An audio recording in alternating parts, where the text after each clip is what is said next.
Salut, moi c'est Floreya, puis pour ma chronique cette semaine, et si les 12 champions étaient à Poudlard, on accueille un invité spécial avec nous.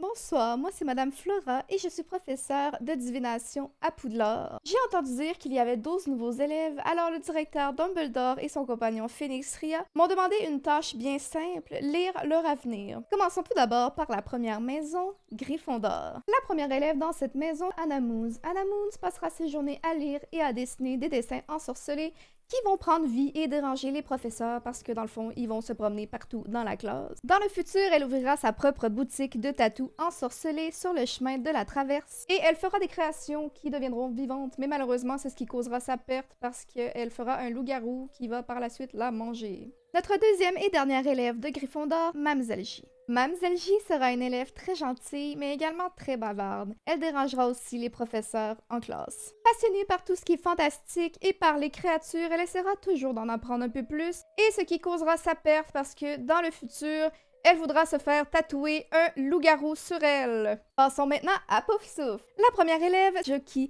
Jockey est une élève très drôle, très gentille et championne de Quidditch. Dans le futur, elle sera une vraie star du Quidditch, mais malheureusement, c'est ce qui causera sa perte car en faisant un championnat de Quidditch, elle tombera de son balai et se fera manger par un loup-garou qui passait par là.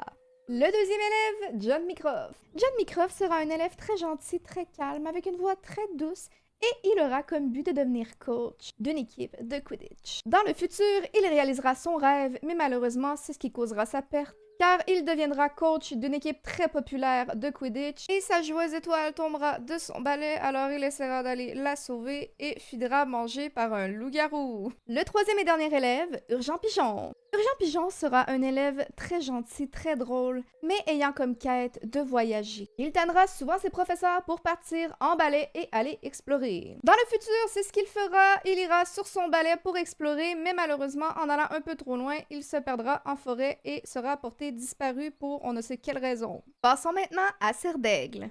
Ah, la cohorte de Cerdaigle, une année vraiment prometteuse. Les 5 élèves, c'est-à-dire Gigi Jupiter, Marie Mama, Vince Watou, Tania de la Guinée Squad et ma tante Vie auront beaucoup de bonnes intentions. Tania de la Guinée Squad et Marie Mama essaieront d'adopter tous les petits animaux qui se trouveront à Poudlard. Vince Watou leur jouera de la musique avant qu'ils s'endorment pour qu'ils fassent des beaux dodos. Gigi Jupiter tricotera des petits morceaux de vêtements et des petites pantoufles pour les animaux pour les garder au chaud. Et ma tante Vie va leur préparer un petit confort dans leur chambre en leur faisant un petit fort avec beaucoup de doudous et d'oreillers. Malheureusement, cette année-là, alors que tout le monde aura espoir en ces 5 prodiges, il y aura un grand drame. Lors d'une sortie scolaire très banale, un glissement de terrain les amènera à leur fin.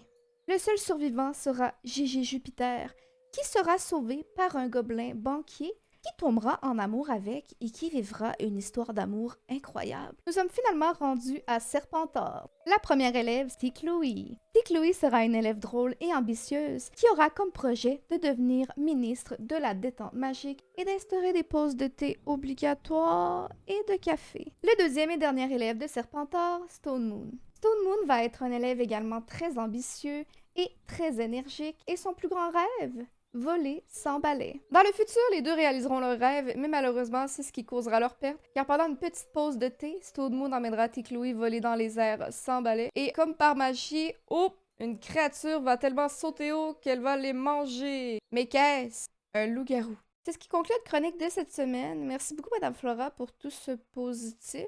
Nous, chat, on se revoit dans 2 semaines pour la chronique et si les 12 champions étaient dans un Hunger Game. Bye!